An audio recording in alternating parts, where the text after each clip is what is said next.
Hi everyone. Okay, chapter 12. In this chapter, we're actually looking at a riskier mutual fund product, which would be based on the equity of an organization. Okay, so if the mutual fund would be made up of common shares and preferred shares in publicly traded companies. Okay, and there are three different types of mutual funds, right? There's the money market and the fixed income, which we talked about in the last class. And then these ones are equity funds.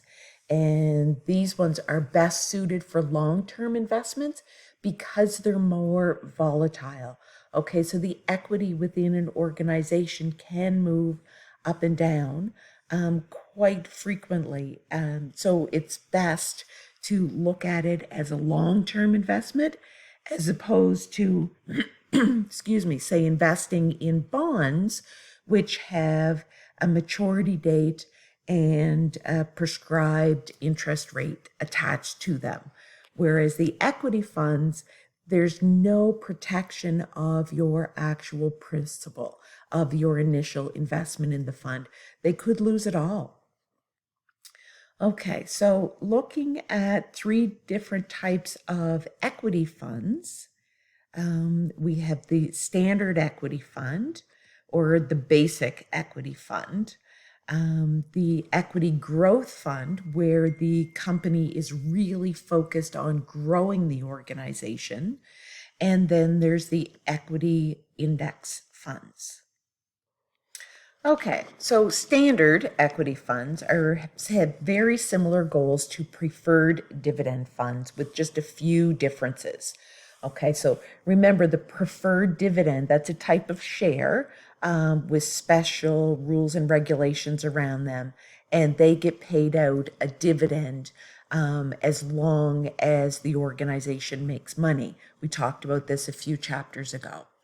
Equity funds usually have a much stronger capital gains focus because we're looking at increasing the equity.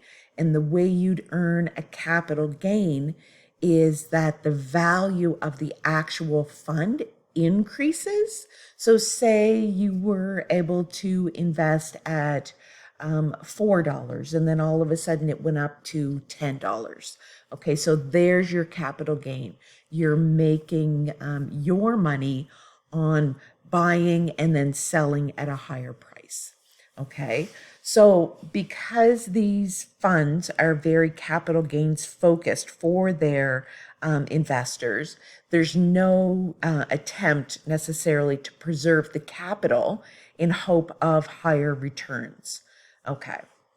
So the investment objectives of equity funds are to earn some combination of dividend income, a smaller amount of dividend income, and capital gains. And over the last 15 years, the average return has been 6.17% on these standard equity funds. Okay, so now looking at equity growth funds. So growth funds are when you want to invest in smaller firms that are really aggressively trying to grow. Okay, so they're not looking at paying out any dividends because they want to keep all the money that they earn each year and keep it in their retained earnings so that they can invest that money back into their organization so that they can continue to grow. Okay? The only reason a company would pay out dividends is if they're not looking to grow the organization or they don't have as much focus on growth so that they're paying out some of their earnings in dividends and only keeping part of it to grow the company. Okay. So small capitalization funds means that the market value of the equity of this firm is relatively low, and most likely because the firm itself is small. Shares trade at a high price earnings, so market price divided by earnings per share ratio, and tend to have volatile share prices, okay, causing equity growth funds to have a lot of volatility because the market could actually lose faith in an organization and therefore try to dump the shares.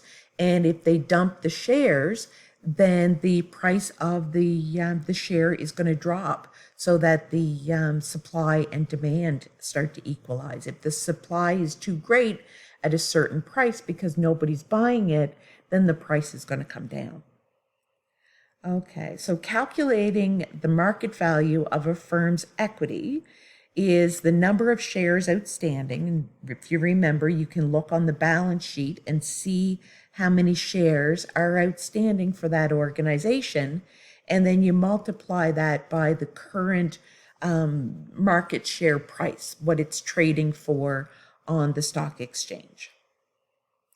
And the investment objective of growth funds is capital gains with a very small focus on dividend income. Because as I said, mostly in growth funds, the organizations want to grow their company. And the way that they're going to grow their company is to keep all of their net income inside the company and make that part of the retained earnings and not pay it out to their investors in dividends, because again, they want to keep it in the organization to help grow the organization, whether it's investing in a new plant, new equipment, or just the operational expenses by bringing in a bigger workforce. Okay, so the average return on growth funds has been a little bit higher than the standard equity funds, and the growth funds are at 6.6%.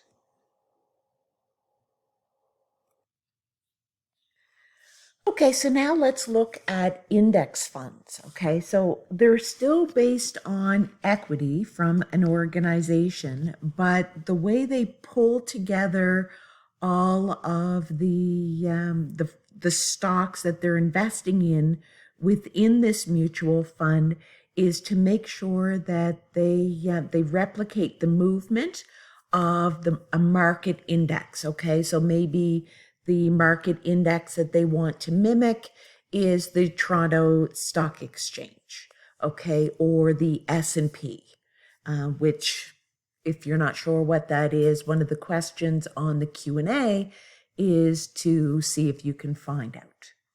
Okay, so some equity index funds do not own equities at all. Instead, they hold risk-free investments like T-bills and purchase derivatives that closely replicate the return of that index. So they're mimicking the returns of an actual equity index, but within the actual fund, it's not equity funds.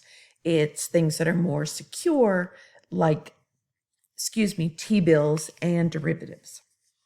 Okay, so index funds appeal to clients who believe strongly in market efficiency, that the market is, in the overall market is actually tracking the way the market should go, and that portfolio managers generally lack the skills to beat the market consistently in its returns.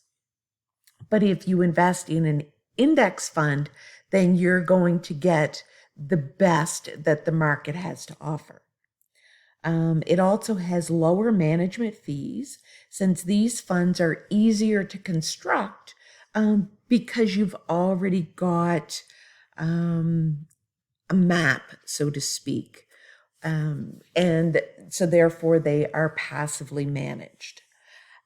Investment objectives of index funds are, of course, capital gains, and with a smaller focus on the dividend income, because again, these organizations because they are equity focused, they are focused more on capital gains as opposed to paying out an income. And the average return on the index funds is 3.9%, whereas if you remember above, the growth funds had an average of 6.6%. So right there, you can see that the growth funds outperform the index funds. Okay, so let's have a brief look at derivatives because they're going to be covered more thoroughly in Chapter 13. Okay, so a small touch on derivatives. Okay, so within specific guidelines, mutual funds are permitted to use derivative securities. And derivatives are financial instruments such as futures and options that get their value from the value of the underlying securities such as bonds, stocks, and indexes. The equity mutual funds are allowed to use futures contracts on stock market indexes to hedge the value of their portfolios. Okay. And equity funds are also allowed to take speculative positions on stock market indexes within certain limits defined by the National Instrument 81-102. In other words, they cannot have an underlying value of more than 10% of the value of the mutual fund portfolio. Okay, so speculative positions. So if you're in speculative positions, the derivatives cannot hold more than 10% of the value of the mutual fund portfolio. Okay, so the differences between a hedger and a speculator is that a hedger uses derivatives as a kind of insurance policy against the decline of the portfolio. But a speculator is simply trying to make the best on the future movement of the market. Okay, so most companies will not allow their managers to take speculative positions in derivatives, but they do permit them to hedge the value of the portfolio by using them. Okay. So there are two reasons to hold cash and cash equivalents. Fund managers like to have some cash or cash equivalents because the cash reserve helps them meet redemption demands of unit holders. So if people are cashing them in, and can buy attractively priced securities should they become available. And managers might be concerned about the performance of the equity market over the short run and do not want to put all the fund's assets at risk in that market. Okay, so next we're going to move to balanced funds, but my video time is running out, so I'm going to stop this video here, and then I will create part 2 based on balanced funds. Thanks, everyone.